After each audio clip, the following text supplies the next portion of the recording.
এসব তুই কি বলছিস? বান্টি তো ছেলে? হ্যাঁ, ও আমার ছেলে। আচ্ছা বেশ বেশ, মেনে নিলাম যে বান্টি তোর ছেলে। ও তোর কাছেই থাকবে, আমি কোথাও ওকে সরাবো না, কোনো ক্ষতিও করবো না। দে কাটো, এটা দে। মনে রাখবি তো এই কথাগুলো? আরে বলছি তো, কথা দিচ্ছি তোকে, দে কাটো, এটা দে। লক্ষ্মী মেয়ে, দেখ মাথা ঠান্ডা হয়েছে তো?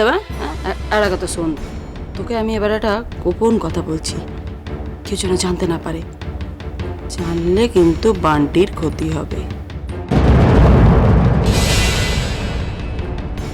কোনো উল্টো পাল্টা কথা কিন্তু আমি শুনবো না। আমি তোর মঙ্গলের জন্য একটা ব্রত রেখেছি।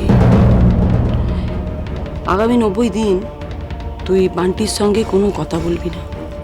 আবার চালাকি করছো? আমি জানতাম তুমি। দেখ, বান্টি তোর চোখের সামনেই থাকবে, কিন্তু ওর সঙ্গে কথা বলা বা কোথাও যাওয়া বা যোগাযোগ করা একদম চলবে না।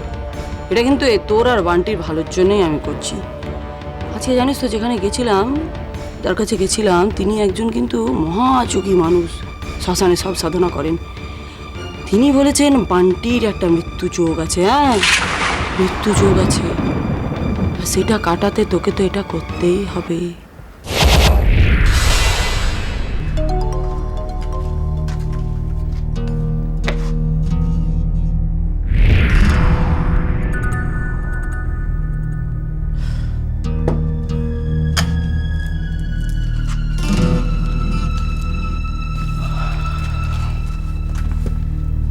খান খান।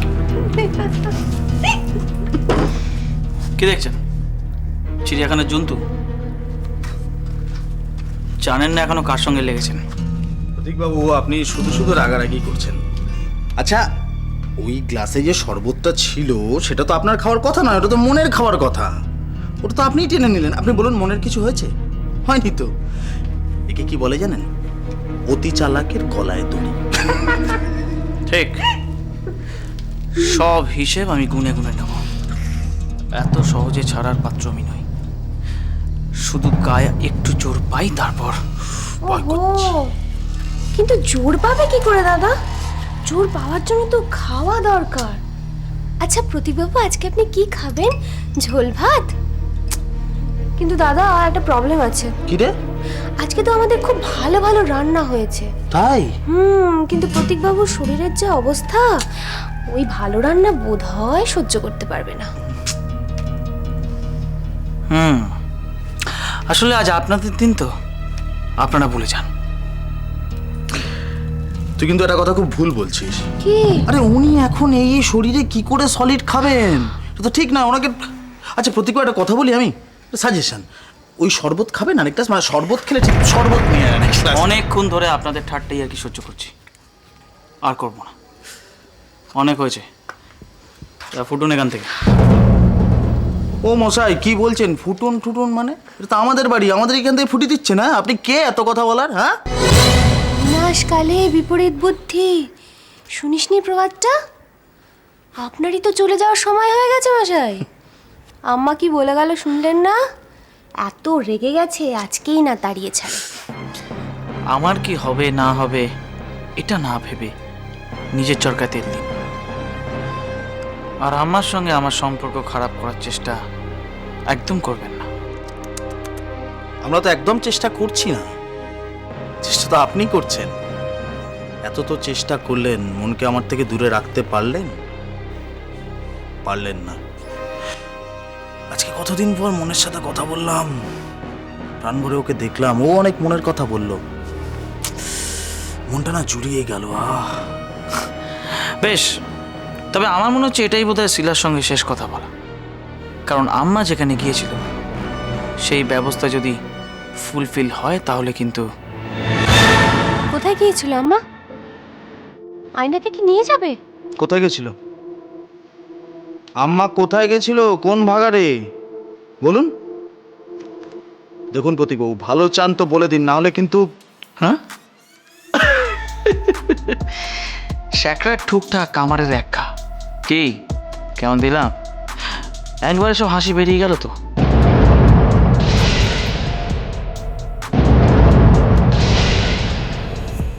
আম্মা কোথায় গিয়েছিল আমি কিচ্ছু বলবো না, আমাকে মেরে ফেললেও আমি কিচ্ছু বলবো না। আজই আপনাকে শেষ করে দেবো, বলুন, না হলে কিন্তু। মারুন, মেরে ফেলো, কিন্তু তাও আমি মুখ খুলবো না। দাদা, দাদা ছেড়ে দে, ছেড়ে দে। দেখলেন, কিছুদিন আমার মুখ থেকে কথা বার করতে পারলেন না। এতক্ষণ আপনারা আমাকে নিয়ে আর কি করছিলেন, ঠাট্টা করছিলেন, আমাকে নিয়ে হাসছিলেন, কিন্তু শেষ হাসিটা কিন্তু আমি হাসলাম। রুমি চল।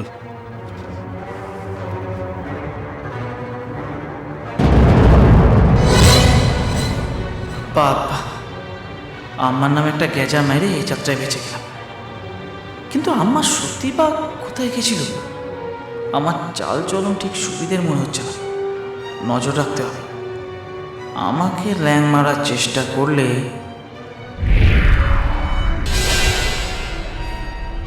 না না, আমি আমি এসবে বিশ্বাস করি না। তুমি আমায় ঠকাচ্ছ আম্মা। আমি তোর মাথায় হাত দিয়ে দিব্যি করে বলতে পারি, তুই এই 90টা দিন ওর সঙ্গে যোগাযোগ রাখিস না, তবে তুই যা চাইবি তাই করবো। সুমনের সঙ্গে তোর বিয়েও দেবো, বিশ্বাস কর আমাকে। আমার মাথায় হাত দিয়ে তুমি মিথ্যে কথা বলতে পারো আম্মা? তোমায় আমি বিশ্বাস করি না। একবার বিশ্বাস করে দেখ। মাত্র তো 90টা দিন বল, হ্যাঁ? তারপরে তো বান্টি আর সুমন দুজনেই তোর হবে। বেশ বেশি শেষবারের মতন তোমার উপর ভরসা করছি,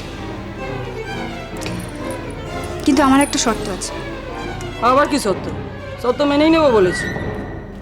না, আরও একটা শর্ত তোমাকে মানতে হবে, না হলে আমি তোমার কথায় রাজি নই। আচ্ছা ঠিক আছে, বল। আমাকে বলতে হবে আমার পূর্ব পরিচয়, আমি পড়ি কি না।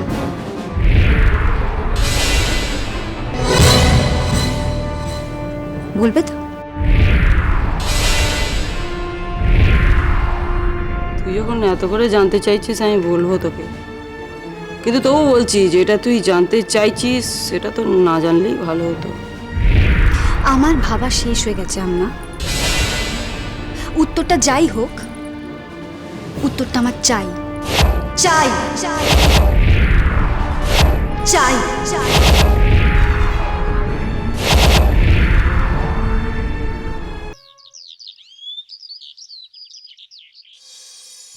আমার মতলবটা সুবিধের ঠেকছে না। এ বাড়িতে আসার পর থেকেই আমার সঙ্গে উল্টোপাল্টা ব্যবহার করছে। আগে তো এরকম করতো না, বেশ বাবা বাছা বলে টাকা পয়সা দিত, আমার উপর নির্ভর করত। কিন্তু শ্রীলার 28 বছর পূর্ণ হওয়ার দিন যত এগিয়ে আসছে ততই যেন কেমন বেসুরো কথা বলছে। তাহলে কি এতদিন আশা দিয়ে শেষে আমাকে? না না, তা হবে না। আমিও ছেড়ে কথা বলবো না, আমিও হাটে হাড়ি ভেঙে দেব না, সেটা আবার রিস্ক হয়ে যাবে। তার চেয়ে অন্য কোনো রাস্তা বের করতে হবে। সুমনকে একবার বাজিয়ে দেখি। বিশাখা, আম্মা দুজনেই বলেছিল ওকে টাকার লোভ দেখাতে। একবার চেষ্টা করে দেখব, যদি দলে টানা যায় তাহলে আম্মার ওপর একটা চাপ দেওয়া যাবে।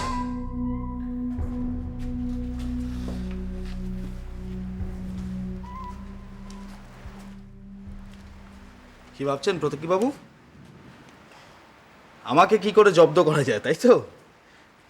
সব ভেবে কোনো লাভ নেই, ওসব আপনার দ্বারা হবে না। আপনি নিজের ভবিষ্যৎ নিয়ে ভাবুন, কাজে দেবে। হ্যাঁ, সেটাই তো ভাবছিলাম, আর তার সঙ্গে আপনার উজ্জ্বল ভবিষ্যতের কথা। না না, আমার ভবিষ্যৎ আপনাকে ভাবতে হবে না, বললাম তো। আমারটা আমি বুঝে নেবো, আপনি আপনারটা নিয়ে ভাবুন, ব্যাস। আচ্ছা, কেন এরকম করছেন বলুন তো? দেখুন, অনেক তো হলো, এবার একটু মিলেমিশে চললে হয় না? বিশেষ করে আমাদের দুজনের লক্ষ্যই যখন এক। শ্রীলা, এই একদম আমার মনের নাম আপনার মুখে আনবেন না, বলে দিলাম। ভালো হবে না কিন্তু। বেশ, বলবো না। তবে আপনি শ্রীলাকে আমার অনেক পর থেকে চেনেন, মানে আপনি এটা বলেছেন। আপনি যদি চান তাহলে কিন্তু আমি শ্রীলার ব্যাপারে সব কিছু আপনাকে বলতে পারি। কি বলবেন আপনি? আপনি কি জানেন আমার মনের সম্পর্কে? কি জানেন আপনি? আপনি কি জানেন শ্রীলার টোটাল সম্পত্তির পরিমাণ 10 কোটি টাকা। কি বলছেন কি আপনি? মনের সম্পত্তির পরিমাণ 10 কোটি টাকা? ও এত সম্পত্তি কোথায় পেল? আসলে শ্রীলাকে যে ডক্টর ভদ্রলোক দত্তক নিয়েছিলেন, তিনি তার টোটাল সম্পত্তি উইল করে শ্রীলার নামে করে দিয়েছিলেন। তিনি তিনি জীবিত নেই? না, আর তিনি মারা যাওয়ার পর তার উকিল জানান যে তার টোটাল সম্পত্তি তিনি তার দত্তক কন্যার নামে উইল করে দিয়েছেন। তাহলে মনের আসল পরিচয় কি, মানে সেটা কে জানে?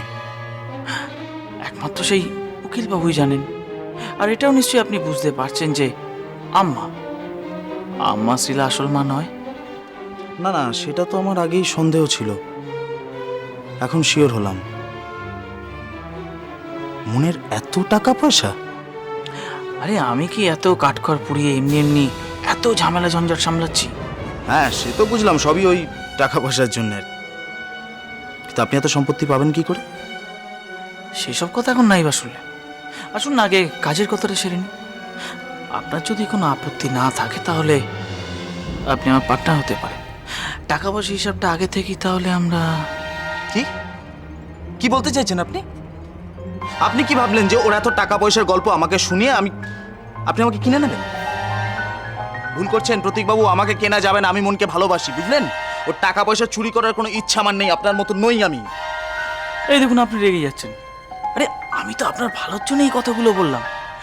আপনি ভালো করে ভেবে দেখুন, আপনি যদি চান তাহলে আপনি আমার পার্টনার হতে পারেন।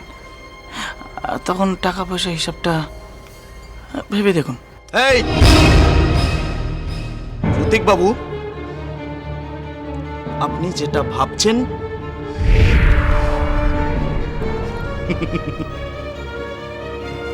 ঠিকই ভাবছেন। ঠিক দাম পেলে পৃথিবীতে সব কিছু কেনা যায়। আমি রাজি।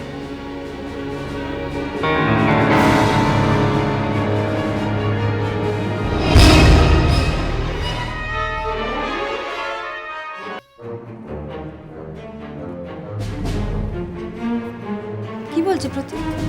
ধর মশাই, এই হাত ধরে কি কি বোঝাতে চাইছেন আপনি? কিছু না, অন্য অন্য কথা।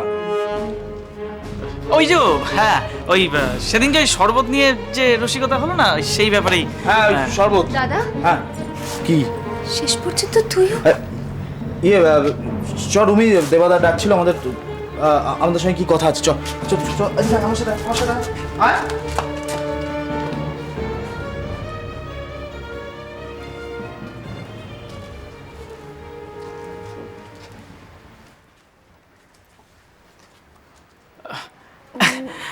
না না শ্রীলা ভাই, আম্মা তোমাকে কি বলছিল? আম্মা আমাকে বলল, আম্মা আমাকে সব পুরনো কথা জানিয়ে দেবে। আমি পড়ি কিনা সেটাও আমায় জানিয়ে দেবে। আম্মা তোমাকে এসব কথা জানালো? আমার ঠিক বিশ্বাস হচ্ছে না। আম্মা আমাকে সব কিছু জানাবে বলেছে, কিন্তু একটা শর্তে। তাই বলো? আমি তো অবাক হয়ে গেলাম যে আম্মা তোমায় শুধু শুধু এই কথাগুলো জানিয়ে দিল। তা কি শর্ত? আম্মা বলেছে আগামী 90 দিন আমি আম্মাকে কোনো প্রশ্ন করতে পারবো না। আম্মা যা বলবে আমায় তাই করতে হবে। ইভেন বান্টি সম্পর্কেও কোনো প্রশ্ন আমি আম্মাকে করতে পারবো না। তুমি রাজি হয়ে গেলে? যে কোনোভাবেই হোক আমার পুরনো কথা আমার জানা দরকার, সেই জন্য আমি যে কোনো শর্তে রাজি হতে পারি। 90 দিন মানে শ্রীলার 28 বছর পূর্ণ হবার দিন। তার মানে আম্মা সব আটঘাট বেঁধেহীন কাজ করছে। কিন্তু আম্মা যদি একাই সব হজম করার চেষ্টা করে তাহলে তো হবে না। দরকার পড়লে শ্রীলাকে আমিই সব জানিয়ে ওকে আমার দলে টেনে নেব। ইয়েস। কি ভাবছো বলো তো? না কিছু না।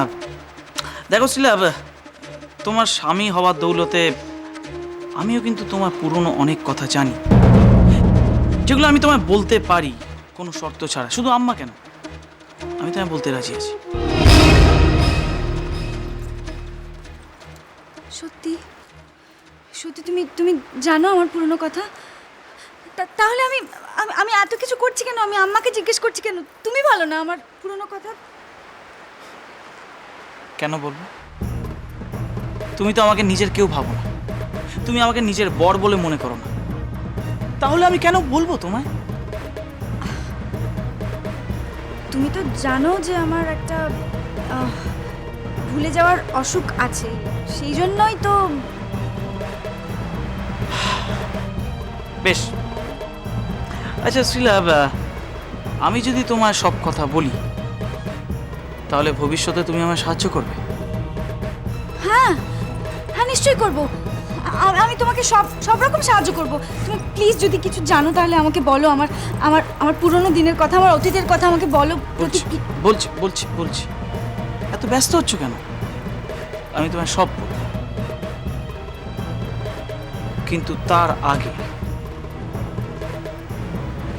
আগে আমাকেও তো আমার হিসাবটা বুঝে নিতে হবে শ্রীলা।